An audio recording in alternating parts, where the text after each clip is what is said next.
আসসালামু আলাইকুম। একটা ছেলে পাগলের মতো ভালোবাসতো। প্রতিনিয়ত আমার স্বপ্নে বিভোর থাকতো। কেউ যদি কখনো আমার নামে বাজে কোনো কথা বলতো, তার সাথে সে দ্বিতীয়বার কোনো দিন কথা বলতে যেত না। এতটাই অন্ধের মতো ভালোবাসতো। তবে ভাগ্যের নির্মম পরিহাসে আমি তাকে ঠকিয়েছিলাম। সে যখন আমাদের 2 বছরের প্রেম চলে, তারপরে পরিবারের সাথে কথা বলতে চায় যে সে আমাকে বিয়ে করবে। কিন্তু ওই মুহূর্তে আমি বলেছিলাম, আমি তোমাকে বিয়ে করতে চাই না, আমি অন্য কোনো লাইফ পার্টনারকে চাই। সে পাগলের মতো কান্না করেছিল জানেন। 3 থেকে 4 দিন সে অঝরে কেঁদেছিল আমাদের বাড়ির সামনে এসে। কতই না আকুতি মিনতি করেছিল, তবুও না ওই মুহূর্তে আমার মন গলেনি। কথাগুলো বলছি আজ থেকে ঠিক অনেক বছর আগে, 2000 অথবা 2001 সালের কথা।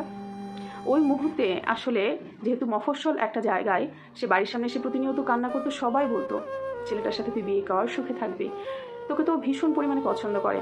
কিন্তু জানেন, দেখতে খুব একটা সুন্দর না হলেও কি জানো না, দাম্ভিকতা ছিল। মনে হতো হয়তো আমি অনেক কিছু, যে একটা ছেলে আমার জন্য পাগলের মতো কান্না করছে, আমাকে ভালোবাসতে চাচ্ছে।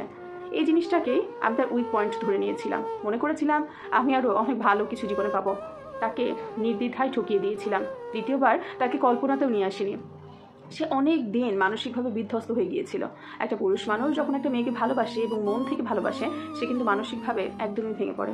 তবে ওই মুহূর্তে আমি অনেক স্ট্রং ছিলাম। স্ট্রং ঠিক না বলবো, শয়তানি ছিল নিজের ভেতরে, যেই কারণে তার খোঁজ খবর কোনো কিছুই নেইনি। তাকে অনেক দিন বোঝানোর পরে তার চাচাতো বোনের সাথে বিয়ে দেওয়া হয়েছিল। তারা এখন খুব ভালো আছে জানেন। কিন্তু ওই যে ওর কান্না, ওর আফসোস, ওর যে হাই হুতাশ ছিল, আমার এখন মনে হয় এগুলোই আমার জীবনের কাল হয়ে দাঁড়িয়েছে। সে আমাকে এতটাই ভালোবাসতো, তাকে এইভাবে ঠকানোর পরেও সে কোনো অভিশাপ আমাকে দেয়নি ঠিকই, মুখে হয়তো বলেনি, কিন্তু তার ভেতরে যে চাপা কষ্ট, আমার এখন প্রতিনিয়ত মনে হয় সে চাপা কষ্টের জন্য এখনও আমি কোনো জীবনসঙ্গী খুঁজে পাইনি। এখন প্রায় 50-এর কোঠায় পৌঁছে গিয়েছি। জীবনসঙ্গী আদৌ পাবো কি না এটাও জানি না। প্রতিনিয়ত মনে হয় কাউকে ঠকিয়ে আসলে কেউ কোনো দিন সুখে থাকতে পারে না। সাময়িক মনে হয় যে আমি ভালো আছি, ভালো থাকবো, কিন্তু প্রকৃতপক্ষে ভালো কেউই থাকতে পারে না। আর কাউকে কাঁদিয়ে কখনোই কেউ সুখে দিন যাপন করতে পারে না। এখন এমন একটা জায়গায় দাঁড়িয়ে আছি যে অর্ধবয়স্ক লোকও বিয়ে করতে চায় না জানেন। নিজের প্রতি নিজের ঘৃণা হয়, জীবনে কি করেছি, এরকম করতে করতেই জীবনে বহু সময় পার করে দিয়েছি, বুঝতেই পারিনি জীবন থেকে অনেক কিছু চলে গিয়েছে। শুধুমাত্র এখন আফসোস করি আর চিন্তা করি কেন তাকে ঠকিয়েছিলাম। যদি তাকে না ঠকিয়ে তার সাথে নিজের জীবনটা জড়িয়ে দিতাম, হয়তো আজকে অনেক সুখে থাকতাম।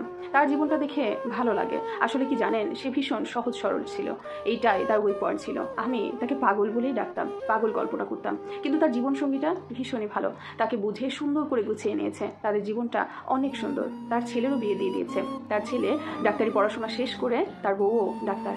তারা সুন্দর জীবনযাপন করছে, কিন্তু আমি নিজের জীবনে কিছুই করতে পারলাম না। আসলে জানেন, মানুষের না অভিশাপ মুখে দিতে হয় না, মানুষের ভেতর থেকে যে আর্তনাদ বের হয়, এটা ভীষণ পরিমাণে ভয়ঙ্কর।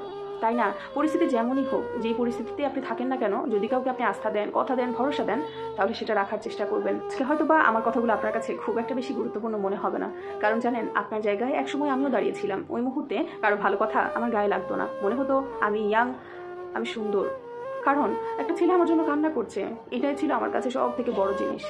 আর এটাই আজকে আমার জীবনের কাল হয়ে দাঁড়িয়েছে। আমি চাই না কোনো মেয়ের জীবনে এরকম বিভৎস পরিস্থিতি জীবনে কখনো আসুক। যেটা ভুক্তভোগী হচ্ছে বা যে আসলে এই পরিস্থিতিতে পড়েছে, শুধুমাত্র সেই জানে।